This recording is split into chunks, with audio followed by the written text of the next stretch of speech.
ಆತ್ಮೀಯ ವೀಕ್ಷಕರೇ, Royson creations YouTube ಚಾನಲ್ಗೆ ನಿಮಗೆ ಸ್ವಾಗತ. ಇಂದಿನ ಈ ವಿಡಿಯೋದಲ್ಲಿ 6ನೇ ತರಗತಿಯ ದ್ವಿತೀಯ ಸಂಕಲನಾತ್ಮಕ ಪರೀಕ್ಷೆ ಗಣಿತ ವಿಷಯದ ಪ್ರಶ್ನೆ ಪತ್ರಿಕೆಯನ್ನು ಅವುಗಳ ಸಂಪೂರ್ಣ ಉತ್ತರಗಳೊಂದಿಗೆ ವಿಶ್ಲೇಷಿಸೋಣ. ಯಾರೆಲ್ಲ ಮೊದಲ ಬಾರಿ ನಮ್ಮ ಚಾನಲ್ ನೋಡ್ತಾ ಇದ್ದೀರಾ, ಸಬ್ಸ್ಕ್ರೈಬ್ ಮಾಡಿ ಹಾಗೂ ನಿಮ್ಮ ಫ್ರೆಂಡ್ಸಿಗೆ ಶೇರ್ ಮಾಡಿ.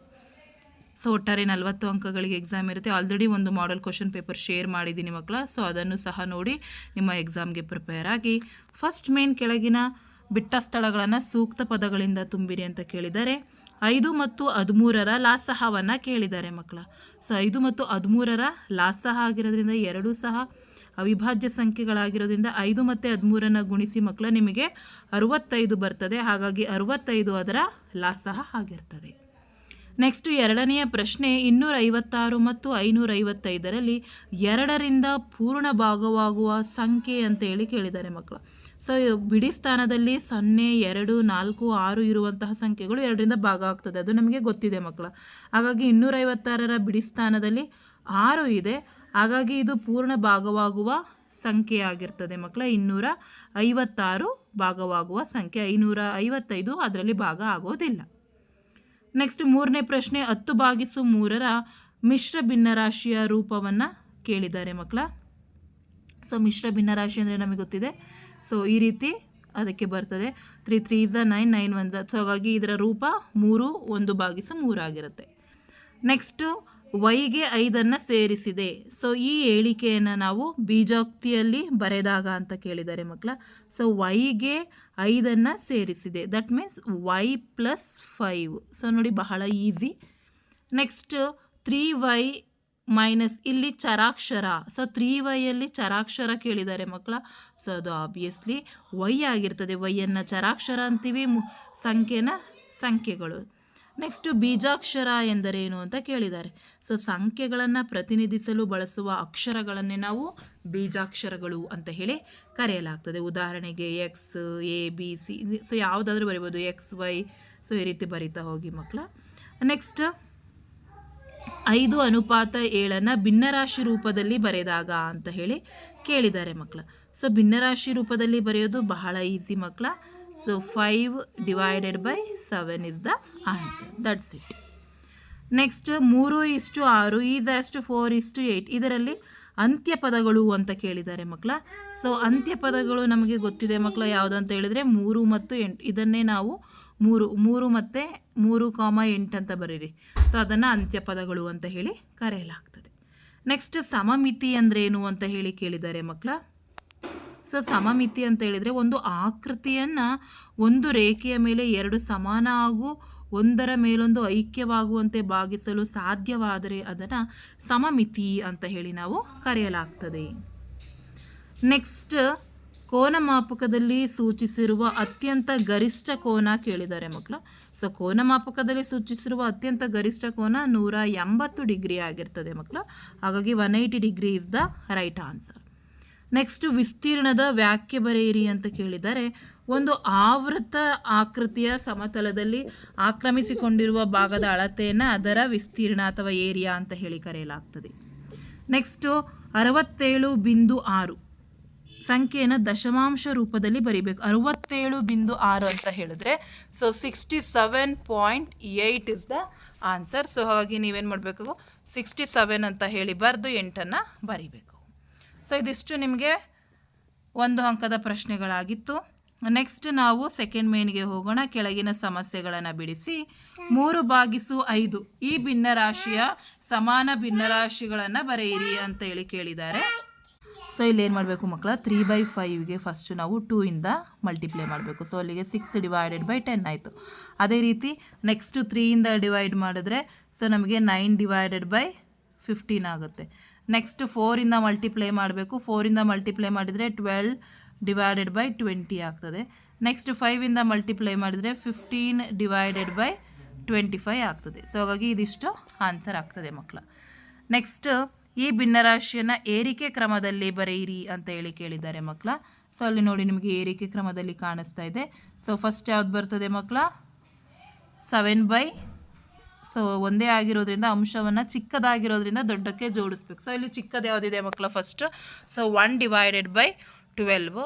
ನೆಕ್ಸ್ಟ್ 5/, ಸೊ ಬರಿಬೇಕು ನೀವು ಈ ರೀತಿ. First 1 divided by 12, next 5 divided by 12, next 7 divided by 12, next 9 divided by 12. So ಈ ರೀತಿ ಬರೆದ್ರೆ ನಿಮಗೆ ಪೂರ್ಣಾಂಕಗಳು ಸಿಗ್ತದೆ. ನೆಕ್ಸ್ಟ್ 20.027 ಈ ಸಂಖ್ಯೆಯನ್ನು ಸ್ಥಾನ ಬೆಲೆ ಪಟ್ಟಿಯನ್ನು ಬರೆಯಿರಿ. ಸೊ ಸ್ಥಾನ ಬೆಲೆಯಲ್ಲಿ ಬರೀಬೇಕು ಮಕ್ಕಳ.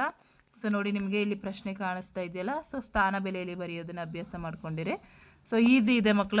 ಸೊ ಏನೂ ಇಲ್ಲ, ನೀವು ಏನಂತ ಬರೀಬೇಕು ಅಂದರೆ 10 ಬಿಡಿ, ಸೊ ಬಿಂದುವನ್ನು ಹಾಕಿ, ಸೊ ಇಲ್ಲಿ ನೀವು ಈ ರೀತಿ 2.5.027 ಈ ರೀತಿ ಟೇಬಲ್ ಹಾಕಿ ಬರೆದ್ರೆ ನಿಮಗೆ ಪೂರ್ಣಾಂಕಗಳು ಸಿಗ್ತದೆ. Next 0.754 plus 0.23 plus 0.5. ಸೊ ಇದರ ಮೊತ್ತವನ್ನು ಕೇಳಿದ್ದಾರೆ ಮಕ್ಕಳ. ಸೊ ಇದರ ಮೊತ್ತ ನೋಡಿ ಬಹಳ ಈಸಿ ಇದೆ, ಅಷ್ಟನ್ನು ಕೂಡಿಸಿದ್ರೆ 1.484 ಆಗ್ತದೆ. ಇದೇ ಇಷ್ಟೇ ಉತ್ತರ ಆಗಿರುತ್ತೆ. ನೆಕ್ಸ್ಟು 17ನೆಯ ಪ್ರಶ್ನೆ, ರಮ್ಯಳ ಈಗಿನ ವಯಸ್ಸು 7 ವರ್ಷಗಳಾದರೆ ಈ ಕೆಳಗಿನ ಪ್ರಶ್ನೆಗಳಿಗೆ ಉತ್ತರಿಸಿ. 4 ವರ್ಷಗಳ ನಂತರ ರಮ್ಯಳ ವಯಸ್ಸೆಷ್ಟು? 5 ವರ್ಷಗಳ ಹಿಂದೆ ಅವಳ ವಯಸ್ಸು ಎಷ್ಟಿತ್ತು? ಸೊ 4 ವರ್ಷಗಳ ನಂತರ ಅಂತ ಹೇಳಿದ್ರೆ ಸೊ ನಮಗೆ y+4 ಆಗ್ತದೆ. 5 ವರ್ಷಗಳ ಹಿಂದೆ ಅಂದರೆ y-5 ಆಗ್ತದೆ. ಸೊ ನಿಮ್ಗೆ ಅದಕ್ಕೆ ಕಾಣಿಸ್ತಾ ಇದೆ ನೋಡಿ ಮಕ್ಕಳ ಪ್ರಶ್ನೆ. ನೆಕ್ಸ್ಟ್ 18ನೇದು, ಒಂದು ಜಮೀನಿನ ಉದ್ದ 50 ಮೀಟರ್, ಅಗಲ 30 ಮೀಟರ್ ಆದರೆ ಉದ್ದ ಮತ್ತು ಅಗಲಗಳಿರುವ ಅನುಪಾತವನ್ನು ಬರೆಯಿರಿ. ಸೊ ಬಹಳ ಈಸಿ ಮಕ್ಕಳ. ಆ ಉದ್ದ ಅವರೇ ಕೊಟ್ಟಿದ್ದಾರೆ 50, ಅನುಪಾತದಲ್ಲಿ ಕೇಳಿರೋದ್ರಿಂದ ಸೊ ಈ ರೀತಿ ಬರ್ಕೊಳ್ಳಿ. 2 ಕಡೆ 0 0 ತೆಗೆದ್ರೆ ನಮಗೆ 5:3 ಬರ್ತದೆ. ನೋಡಿ ಇಷ್ಟು ಬರೆದ್ರೆ ಸಾಕು. ನೆಕ್ಸ್ಟ್ ಒಂದು ವೃತ್ತ ಬರೆದು ಸಾಧ್ಯವಿರುವಷ್ಟು ಸಮಮಿತಿ ಅಕ್ಷಗಳನ್ನು ಎಳೆಯಿರಿ ಅಂತ ಕೇಳಿದ್ದಾರೆ ಮಕ್ಕಳು. ಅದು ಅಸಂಖ್ಯಾತ ವೃತ್ತದಲ್ಲಿ ನಮಗೆ ಸಮಮಿತಿ ಅಕ್ಷಗಳು ಎಷ್ಟು ಬೇಕಾದರೂ ನಾವು ಇದೇ ರೀತಿ ಎಳಿತಾ ಹೋಗ್ಬೋದು. ಅಸಂಖ್ಯಾತ ಅಂತ ಬರೆದು ತೋರಿಸಿ ಸಾಕು ಮಕ್ಕಳ. ನೆಕ್ಸ್ಟು 0ಯಿಂದ 9ರವರೆಗೆ ಸಮಮಿತಿ ಅಕ್ಷ ಹೊಂದಿರುವ ಸಂಖ್ಯೆಗಳನ್ನು ಬರೆಯಿರಿ ಅಂತ ಹೇಳಿ ಕೇಳಿದ್ದಾರೆ ಮಕ್ಕಳ. 0ಯಿಂದ 9ರವರೆಗೆ ಸಮಮಿತಿ ಹೊಂದಿರುವ. ಸೊ 0ಗೆ ನಮಗೆ ಗೊತ್ತಿದೆ ಮಕ್ಕಳ, ಬರ್ತದೆ. ಅದೇ ರೀತಿ ನಮ್ಗೆ ನೋಡಿ ಈ ರೀತಿನೂ ಬರುತ್ತೆ, ಈ ರೀತಿನೂ ಬರುತ್ತೆ.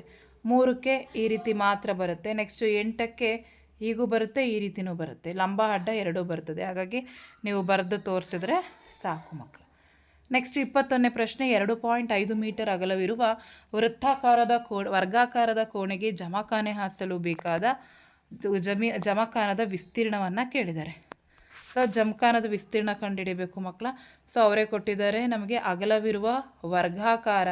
ವರ್ಗ ಅಂತ ಹೇಳಿದರೆ ಮಕ್ಕಳ ಎಲ್ಲ ಕಡೆನೂ ಸಮನಾಗಿರ್ತದೆ. ಉದ್ದ ಅಗಲ ಎರಡು ಸಮ, ಹಾಗಾಗಿ ಅದರ ವಿಸ್ತೀರ್ಣ a² ಆಗಿರ್ತದೆ. ಸೊ 2.5ಅನ್ನು 2 ಬಾರಿ ಗುಣಿಸಿದ್ರೆ ನಮಗೆ ಎಷ್ಟು ಬರ್ತದೆ? 625 ಮಕ್ಕಳ. ಸೊ 2 ಬಿಂದು ಇರೋದ್ರಿಂದ 6.25 ಚದರ ಮೀಟರ್ಗಳಾಗ್ತದೆ. ನೋಡಿ ನಿಮ್ಗೆ ಅಲ್ಲೇ ಕಾಣಿಸ್ತಾ ಇದೆ. ನೆಕ್ಸ್ಟ್, ಪ್ರತಿ ಬಾಹುವಿನ ಅಳತೆ 5 ಸೆಂಟಿಮೀಟರ್ ಇರುವ ಸಮಬಾಹು ತ್ರಿಭುಜದ ಸುತ್ತಳತೆಯನ್ನು ಕಂಡುಹಿಡಿಯಿರಿ. ಸೊ ಸಮಬಾಹು ತ್ರಿಭುಜದ ಸುತ್ತಳತೆ ಅಂತ ಹೇಳಿದ್ರೆ 3 ಬಾಹುಗಳು ಸಮನಾಗಿರ್ತದೆ. ಹಾಗೆ 3 ಇಂಟು ಬಾಹು, ಹಾಗಾಗಿ 15 ಸೆಂಟಿಮೀಟರ್ ಆಗಿರುತ್ತೆ. ಸೊ ಇದಿಷ್ಟು ನಿಮಗೆ 2 ಅಂಕದ ಪ್ರಶ್ನೆ. ನೆಕ್ಸ್ಟು 3 ಮಾರ್ಕ್ಸಿಂದ ನೋಡೋಣ. 24 ಮತ್ತು 60ರ ಮಾಸಹ ಅಂದರೆ HCF ಅನ್ನು ಕೇಳಿದ್ದಾರೆ ಮಕ್ಕಳ.